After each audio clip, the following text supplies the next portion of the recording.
In his movement back, Juwan had already hit him twice.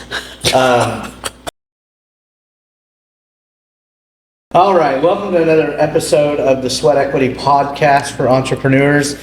We just kind of want to give you guys an update of what we've been going through and some current events. We are so close to opening Seared that we have been talking about for the better part of this year since we started the podcast, and it looks like we finally have a training date started and a potential soft opening date for friends and family.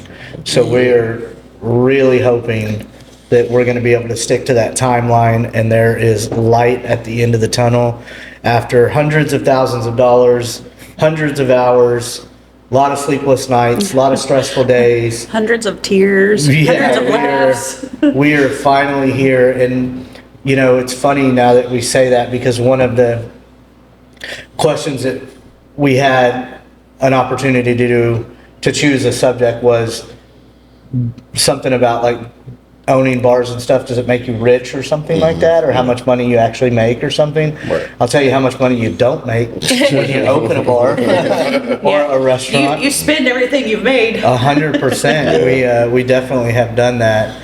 But yeah, we've had a lot of events after the first of the year. We had St. Patrick's Day. We've got, Cinco de Mayo coming up. We've done our vendor fairs and crawfish bowls and things like that. And then, like I said, we have Seared right around the corner. So we've got a little bit to catch up on and let you know how that stuff kind of went. You guys basically ran St. Patrick's Day. I'll let you guys speak on that. Y'all were there the majority of the time. Mm-hmm. I missed a day, 2 days of it. We did a 3-day party. Yeah. So we do a big parking lot party with tents and everything, and DJs and outdoor bars and stuff. And we had a record year at Rabbit Hole. So all 3 days we did really well, even though there was a lot of wind one day. That was interesting. We had about 20 of us holding down the tent, and for the first time in my life, I've been picked up by a tent. I came off the ground like this much with the wind. So I felt like Mary Poppins. It was pretty cool. Swept off her feet. But yeah, I was driving back from Austin and got 6 miles to the gallon in my truck because of the wind. Of the wind. Mm-hmm. Yeah, I'm not surprised. But yeah, Rabbit Hole, Mad Hatter, and in Fort Worth and Richardson had St. Patrick's Day parties. It's ours biggest days of the year. So people like to party. Any reason to drink and party. Yeah, and we had 2 staff members that got sucker punched, and one of them sitting up here today. Tell us about that, Chris.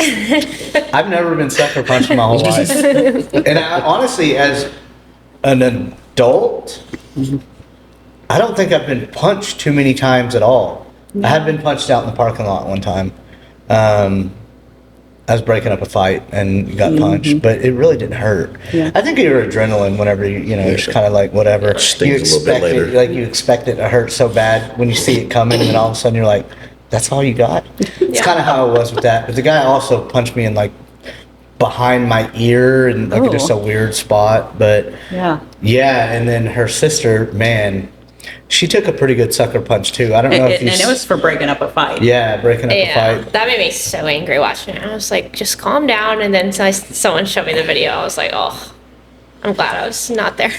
To be fair, we're a pretty calm bar. We don't have fights and stuff. So to sit here and say that nonchalantly is actually not doing ourselves justice, because we're a very calm bar. People like to come to us because it's not a big party crowd bar. People obviously like to have fun, but we don't have a lot of sucker punching going on. No. So. Well, and I was a door guy for years too, and what I've learned about that is, most people don't really want to fight in the first place. That they really just don't. They want to run their mouth. And so when somebody comes up that they know is an employee and is trying to in the situation, normally they use that as an excuse to back off, and it's kind of like that, hold me back. They're grabbing your hand, hold me back, that type of deal, because they don't really want to fight. And then you have just like the idiots that sucker punch me. He just, no telling how drunk he was, but I think at that point he just obviously didn't care. I don't know. I think it was a very silly reason to sucker punch someone, but what can you do? I don't exactly know what happened with your sister. Something about somebody wanting to close the bathroom door, but there was a line or something. I have no idea. I just know there was a girl that wanted her privacy in there, so Texas made it happen. So she had other people stand outside the bathroom door, and she did too. But then a minute and a half later, when nobody was coming out yet, she thought, well, what is going on? And she opened the door, and the two girls were already fist fighting. So I don't know why they started fighting, but then Texas jumped in to try to break it up, and then they both started hitting Texas. And you know how when a fight happens in a bar, all of a sudden it's like everybody swarms, and people have video cameras and everything going on, and so then I looked over, and when I saw a few people standing there, and one of them being Nick, I was like, all right, something's going on. So I went over there, and it was right when Texas was running out, and her hair was so disheveled, and she was hot, man. She was so hot, and I was like, okay, this isn't good. And I was like, let's go to the office. And didn't Texas used to wrestle or something like that, or powerlift or something? She did powerlifting. She did wrestling. She was on probably not a varsity chick wrestling. I'd want to fight. I wouldn't want to mess with her. Me neither. I probably wouldn't want to fight her. She looks like a strong chick. Yeah. She's got a good base on her. She can handle her own. Suplexed her. I would have. Come here. You're getting a suplex. I don't think I don't think any one of them girls would have wanted to go one-on-one with her. And the guy that sucker punched me, in all honesty, not funny, but it was one of those things I kind of saw it coming at the last minute, and you know how people will swing and then they kind of move back? Well, in his movement back, Juwan had already hit him twice. So he hit me, and then before he even knew what's going on, because he thought he was going to step back and bow up and fight, by that point he'd already been hit 2 or 3 times. And it was one of those things, I think everybody saw it coming, but didn't expect it in a way. Just like I said, most people are, whether they want to mouth or whatever, they ultimately end up listening to whoever is the employee there, whether it be a door guy, a bar back, a manager, an owner, or whatever it be. And I wasn't up there like, I'm the owner, you need to move. I literally just told him I work here. Hey, you don't belong behind the DJ. That was the whole premise. I was about to say, there was a reason for the guy was behind the DJ booth, would not leave the DJ booth. He was touching the DJ's equipment. Yes, he was grabbing the mic. He was not being paid to DJ. I had already asked him 10 minutes before to stop. Yeah. Because we had people leaving because of it, because he would get on the microphone and yell real We loud. should have kicked him out. We probably should have. When he tried to walk, one, he just kept yelling and cussing at me, which was completely uncalled for. But then when he was trying to come out from around the booth, finally, all of the wires were tangled up on his boots. And I'm like, dude, watch what you're doing. And Juwan heard me. I even said, dude, you can finish your beer and just go on about your night. Or you can continue running your mouth and you can get the F out of here, And then he chose to punch me. So then he got escorted out. And then we'll just leave it at that. The poor guy that was with him that helped him get escorted out probably got the worst of it, because he fell. And he could barely get up. I wouldn't be surprised if he broke something in his leg. It was bad. Man, so I'll be honest with you, my hand has not been the same either since that night. Literally, it does not feel right. But nice little nonetheless, fracture. It was still a great weekend. Unfortunately, the 2 people that were sucker punched were staff members. And that's Maybe never that's a happened. fortunate thing. So I don't know. And in 12 almost 13 years, I've never had anything of that happen. Even in my whole 2 decades of a bar business, I've never been in an altercation like that. Just because, like I said, most people just listen and go on about their day. But it's unfortunate. But all in all, a great St. Patrick's Day. it was a good day. Yeah, it was a great St. Patty's Day. It was a lot of fun. Everybody seemed to have a really great time. Yep. The win was kind of a buzzkill, but like y'all said, kind of makes you wonder, what if that wouldn't have been the case. And it's kind of the same thing last year. We got stormed on, but we always make the best of it and whatnot. So, but moving on, like we were talking about Seared at the very beginning, we've got a lot of exciting things coming there. We're having the floors finished today. We all went and saw it yesterday. We've got the majority. I mean, I would say, what do you think? 90% done, 95% done? What would you give that on the, as far as the build out goes? I'd say about 85. 95%. I'll say 85 solely because the floor has so much to do with it. Yeah. Yeah. But We're the floor, so close. Yeah, we're there though. I'll be honest with you, I can't wait to see the floor done. I mean, either. Yeah, it's I'm so ready to see. gonna be really cool. Are you participating in Seared anyway? I know this is probably a question I should already know, but are you Yes. gonna be adminning? Are you gonna be doing I'm stuff sure for I'll be Seared? doing admin because I do all the locations. Other than that, we've never talked We're about hiring hostess. Okay, I'll see if I can find somebody. Yeah, we haven't talked about Seared, so I don't know exactly what my Yeah. role will be. I got you. Yeah, we're really excited for our chef Joshua to get into the kitchen and start whipping up some stuff. I think we have scheduled to do a food test here in the next week or so, On the 9th. which is really cool. We got all of our kitchen equipment in, which was really exciting, really expensive, but really exciting. And then we just ordered our tables and chairs and all that stuff. So moving along quite nicely. And then I don't know, have we talked about the expansion that we're sitting in yet? We did? Okay, so welcome back to the expansion. Yeah, so what other, we got Cinco de Mayo coming up, our grand opening coming up, a golf tournament for one of our Friends. bars in a way, which we'll end up hosting 150 people? Yeah, probably about 150 Yeah. for the after party for Woody's. Yeah, that'll be fun. What else you got? We got coming up. Well, we We're started, gonna start our golf tournaments. Yeah. Yeah. Planning for that. we do a golf tournament in October every year, October, November-ish, for our charity. So that's coming up soon. Yeah, I think our biggest focus is just Seared, getting everything started and Yeah, so you guys look for the stuff online if you're not already following our social media, whether it be Rabbit Hole or Seared or Mad Hatter. We'll definitely be posting on that and keeping people up to date. I'm really excited for the friends and family. I'm kind of nervous about it, but I'm also really excited about it. And Juwan and I were talking about this the other day, how important it is to have people in there that are going to give us their honest opinion and not just say, that was delicious, and then walk out and go, that was trash.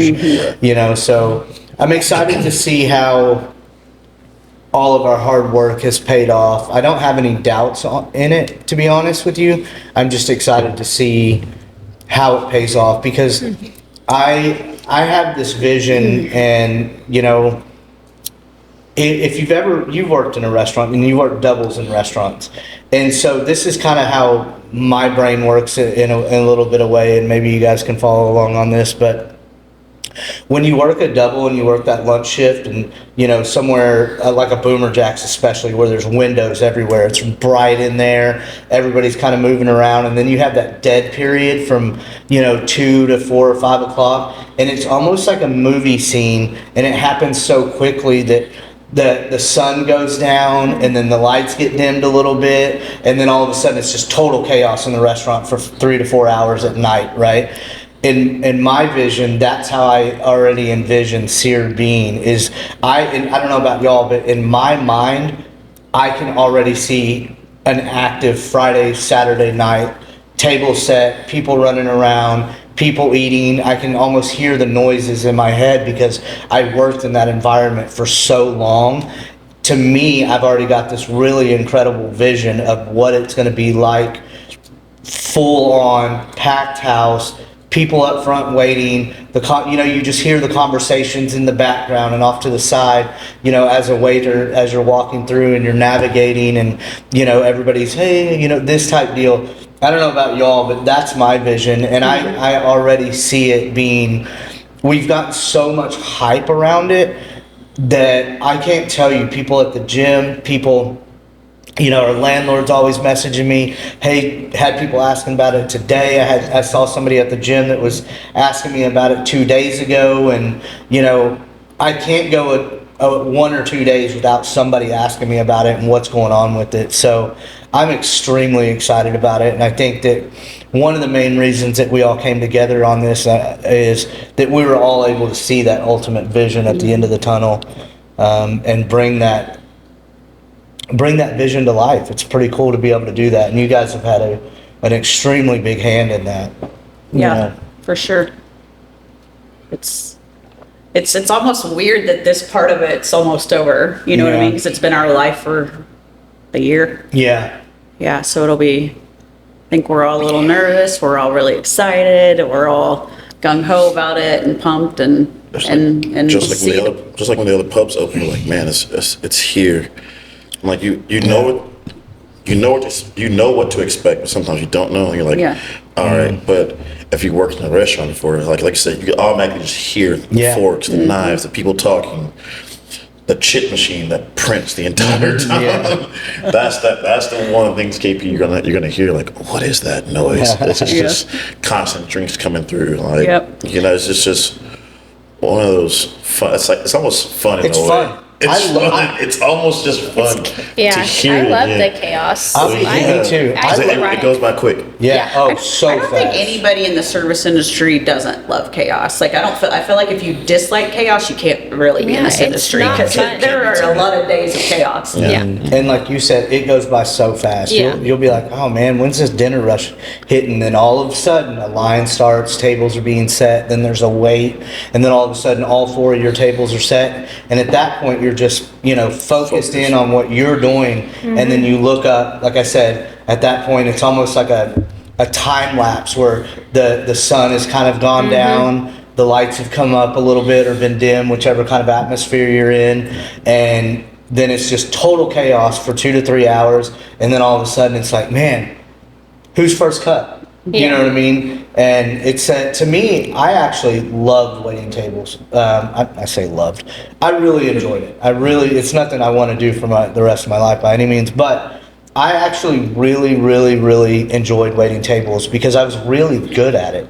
I could handle, 8, 9, 10 tables at a time efficiently. I got to where if I had any more than a 10 top, if it was 10 or less, I would memorize everybody's order. And that's already impressive to customers when you can do that. It's not when you mess it up. Right. But, did you memorize orders or did you write them down? There were times I did forget though. So when it got to like 8 or more, like, all right, I'm gonna write this down because I know me. But before that, it's like, Did y'all have a little trick whenever you did forget somebody's order? Like if you had, like you said, 8 or 9 people at a table and then you forgot, and then all of a sudden you've got orders in and you only got 6 or 7 there, so you're missing one or two? Dang it. Did y'all have a trick to do that? Tell us yours. I actually. I'm sure you had one. Didn't you? My- Just tell them, like, hey, I actually said it on the wrong table, but I got you one coming for you right quick. So it was the weirdest thing somebody taught me this year whenever I was waiting tables, but grab a menu and look down the menu and whatever they ordered will jump right out. It triggers. I've done that so many times. Yeah, It jumps right out Yeah, at that you as makes if they sense. just said it all over again. Yeah. You just go through that menu and you go, and you go, there it Because is. your brain's registered it. Yeah. It's just your memory or whatever that's not remembering it. So when you Yeah. see it, it What's triggers. here is so much easier too because you don't have to like look through a whole menu. It's Medium like, or medium well or Alright, medium cool. rare. Yeah. So we've Which cut? explained a little bit in the past about what our concept is with seared, and it's basically a semi-fixed steakhouse to where you have limited options. Your biggest decision is going to be how you want your steak cooked and what table sides do you want for the most part, and then we're going to take care of the rest. Obviously, if you want cocktails or something like that, that's going to be your decision, but we're trying to keep it as simple as possible. That way it limits the amount of disruption and we can flow the restaurant a lot faster because you're not going to sit there for 30 minutes and look at a menu wondering what you're going to have. And what I've found out, a lot of people, especially big time foodies like my girlfriend, anywhere we go, she has Googled the menu 2 days before it because she wants to know when we get there, she already knows mainly what dessert she's having.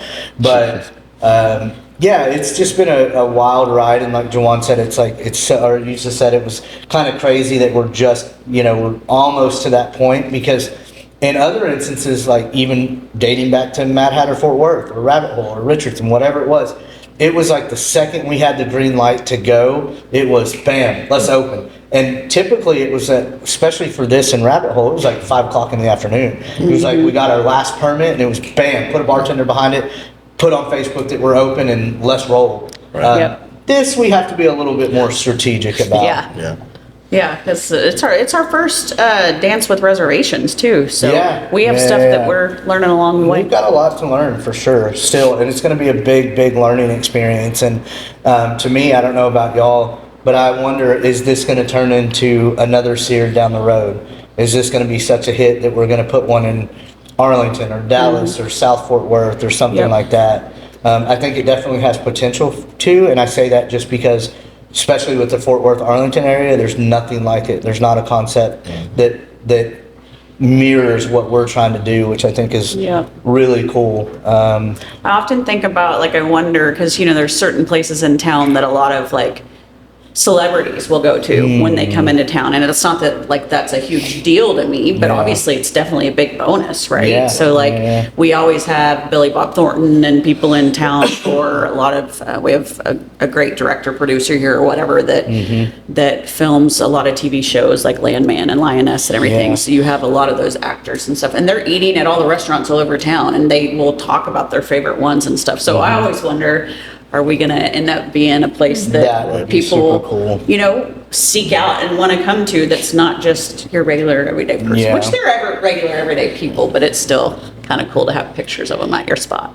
I think it's also important to talk about, because we are an entrepreneur-driven podcast, and what we've always said that we wanted to do is talk about the real nitty-gritty of what we're doing.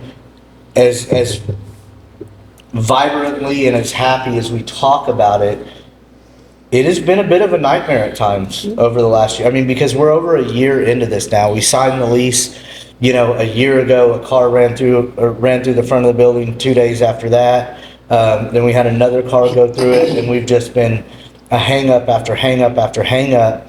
I think,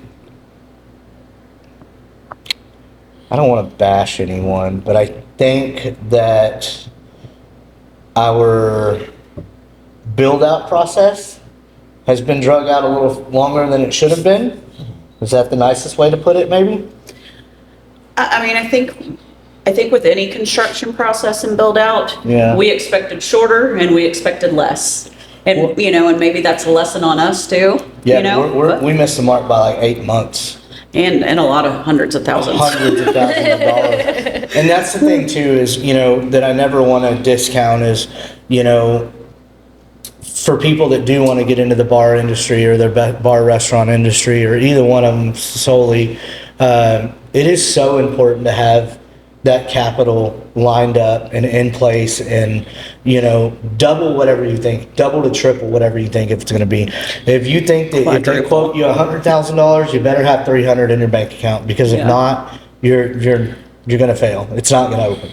And you have to be prepared, you know, where we could have, what would have done ourselves better is if, you know, you have to be prepared for something to go wrong at your other spots too. For sure. Like Rabbit Hole, the plumbing decides to go out right in the middle of the build out, you know, and when you're changing the entire plumbing underneath that's copper or whatever it was before, and then completely changing it, it's not a cheap project. It's very expensive. So, you know, if that costs around $35,000, that's a big part of what could be going into the new spot. So it's, capital is so important. We spent about $50,000. We don't add up, you know, the initial plumbing, and then you think about what it cost us to rent the porta potties, all the toilet paper that we're buying, and more importantly, the business that it cost us. I mean, it cost us a lot of business. When you don't have a working bathroom right there and they have to go outside, even though we had cleaned the porta potties twice a week, and they were actually not nicer porta potties I've ever had to use. So, but it's still, people,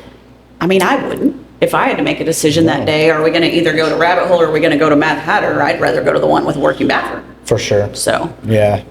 So there are a lot of ups and downs about it, but ultimately at the end of the day, I think it's very cool that we're bringing our vision to life, and, you know, something that we all sat down and talked about over a year ago and decided that it was something we wanted to do. And we've done a lot of research. We've done, you know, countless of hours of work and whiteboarding and deciding on what it's going to be and how it's going to be and how it's going to be ran, and a lot of time on the menu, you know, the staffing, all the way down to the, you know, the uniform and all of that stuff.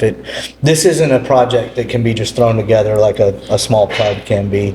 Right. And I think that's the big difference, and kind of the scary thing at that too, you know, Yeah. so.